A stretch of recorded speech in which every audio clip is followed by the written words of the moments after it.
pizza shop example, right?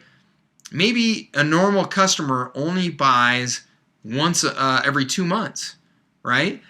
By having that membership option and by doing good follow-up, now they're getting somebody to buy pizza from them as often as once a month or maybe even more.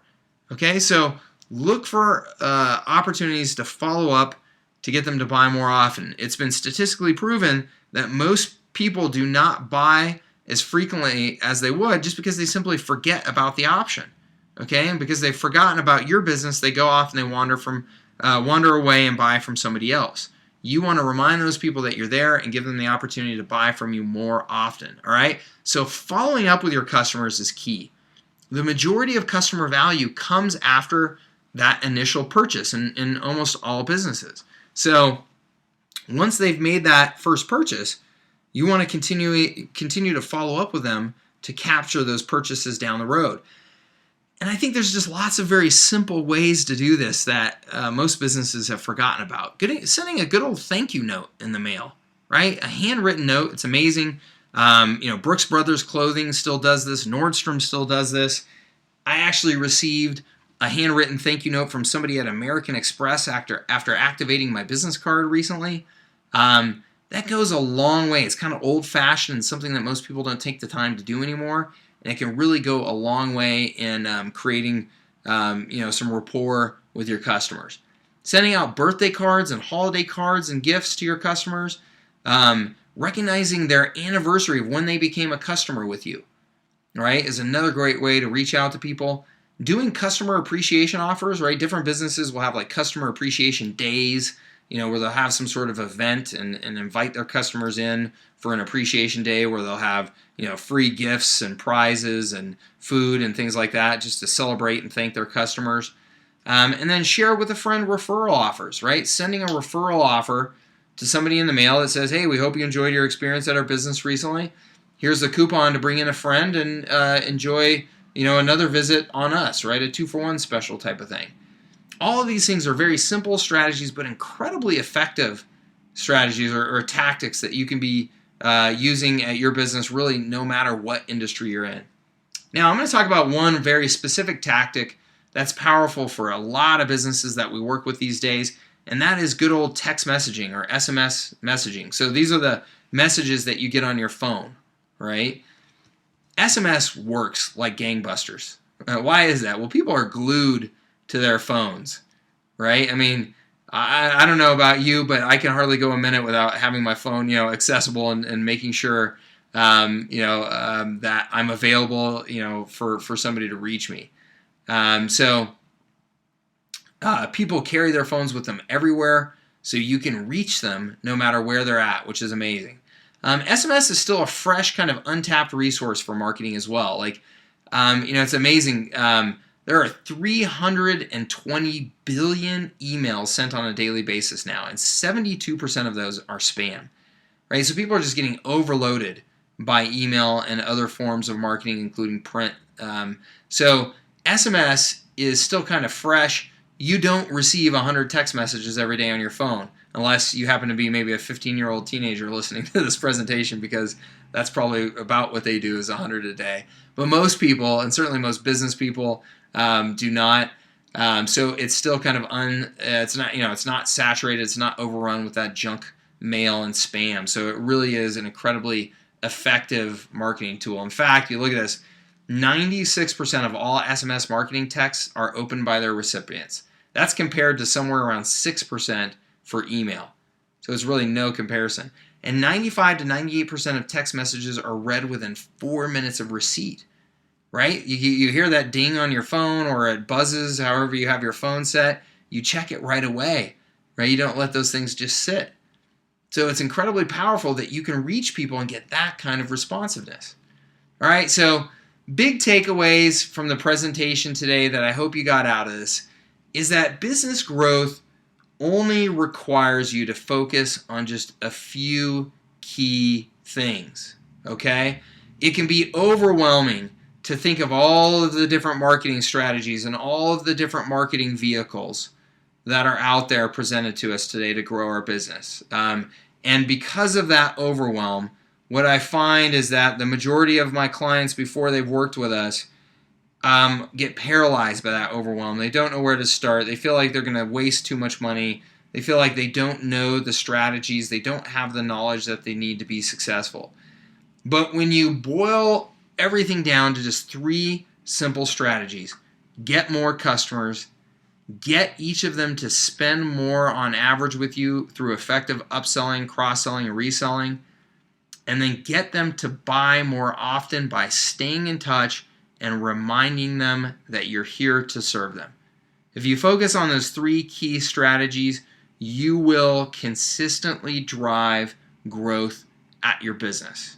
Okay? I hope that being able to focus just on those 3 things is clarifying for you, and that perhaps it makes it simpler for you to find the most important strategies and tactics to use at your business. All right, now I'm going to open it up to some questions. I have seen a few of them come in here.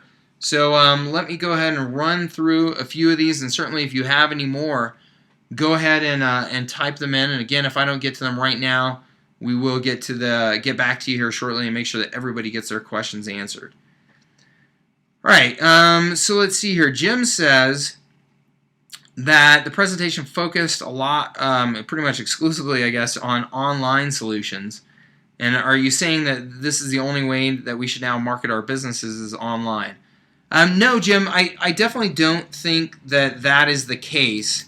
There are lots of different marketing vehicles that are effective. Direct mail is still very effective. Radio can be very effective. Print can be very effective. It really depends on the type of business that you have, the audience that you're trying to reach, and of course the budget that you have to work with, because print and radio and television can be much, much more expensive than the marketing online. So I deal exclusively with small businesses, and what I find is that the majority of my customers do have limited budgets, and based on those budgets, I can design very effective marketing solutions to reach their audience and achieve their goals. And I can do that online more effectively than I can with more traditional marketing methods. Now, that is not always the case. So I do not believe that you should just be looking exclusively online. But I do think that in the majority of cases for small businesses, if you are not taking advantage of everything that you should be online, then you're probably throwing money away by using it on more expensive, on other more expensive advertising and marketing methods. Okay? Let's see here. Kathy says, we are in a professional practice, a law firm, and so SMS doesn't make sense for us, but we do want to do a better job of following up with our clients and reminding them of the various services that we can provide as their legal counsel. What are other options that we can pursue? That's a great question, Kathy. Yeah, so not every marketing tactic or specific marketing technology will be effective for all types of businesses. So in the case of a professional practice like yours, yeah, SMS is not appropriate. You're not going to be sending marketing text messages to your clients. That certainly wouldn't make sense. So for you, I would recommend an email newsletter, and if you can manage it in terms of cost and just the time invested to get it done, a print newsletter. Most, I can tell you that the law firms that I've dealt with, the far majority of them have not been effective at keeping in touch to continue to earn my business, and it's just silly. I mean, a legal client is worth so much money. If you just use a simple newsletter via email and or print to keep in touch with your clients and remind them of the various services that you can provide, the challenges that they're facing that you can help them with, you can certainly drive more repeat business from those clients and get them engaged with you more frequently. So yeah, Kathy, I think as a law firm, and certainly anybody out there that's listening that's got a professional practice, an accounting firm, things like that, newsletters, both in email format and print format, are a very effective way of keeping in touch and driving repeat business. All right, let's see here. We've got a Ginevra, I hope I'm saying that right. Ginevra, I think that's an Italian name. Says, we own a restaurant. What specific tactics are most important for us? That's a great question, and actually I've got a fair amount of experience with restaurants, so I think I can answer this pretty well for you. So with restaurants, and actually with just about any retail type of business today, there are certain factors that are becoming very, very important in your marketing, and they've been very important, but they're becoming more important here going forward. So the first is reputation, right? It's never been easier for a consumer to look up online using their computer or their smartphone or whatever it is and find out what other consumers think about your restaurant, right? So I can go to Yelp, I can go to Google Local, I can go to any number of review sites, Zagat, there's a ton of them, and see how your food is rated, how the environment of your restaurant is rated, from hundreds or even thousands of past customers. So it's making it very easy for me to find out if I even want to bother going to your restaurant before I go, which that used to be difficult, back in the good old days, where you didn't have such easy access to that kind of information. So managing your reputation is incredibly important. And, there are services that, you can invest in that can help you, and specific tactics you can invest in that can help you manage that reputation effectively. So putting in good systems to make sure that you're capturing positive reviews from happy customers, and getting those reviews shared online is absolutely critical for your business going forward. Any restaurant that is not proactively doing that is just honestly just messing up. So the other thing is local optimization. What I mean by that is that in Google and other search engines now, there are more of the national results. So like, let's just say you're searching for the best winter coat, okay, just as an example. Well, Google is going to bring results about winter coats for you no matter where those winter coats are being sold or who they're being sold by, right? It doesn't matter. You just want the winter coat. It doesn't matter if it's being sold and shipped to you from China or from Washington State or from Denver, Colorado.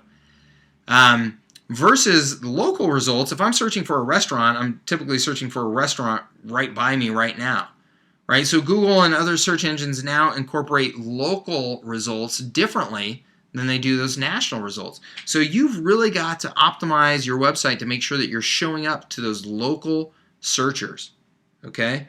And a big factor in that is mobile searches, okay? More and more searches are happening now on mobile phones.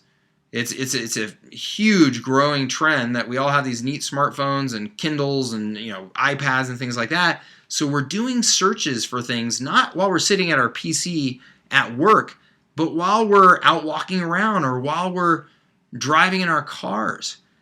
So when I'm searching on a mobile phone, I need a mobile optimized website to show up on my phone or it looks like a mess. Okay, if you haven't mobile optimized your website, it will look like a mess on their phone, and they'll get frustrated and they'll go to a business that has a mobile optimized site, because then they can get the phone number and the address and driving directions and hours of operations that they were looking for. So you've got to make sure you have a mobile optimized site and that you're doing your best to make sure that that shows up in those local search results. Okay. And then finally, I'd say for a restaurant like yours, SMS, text messaging is absolutely critical. It's been proven over and over again that restaurants in particular can drive repeat business using text messaging, in just an amazing way. I mean, you can send out coupons to drive people back in. You can send out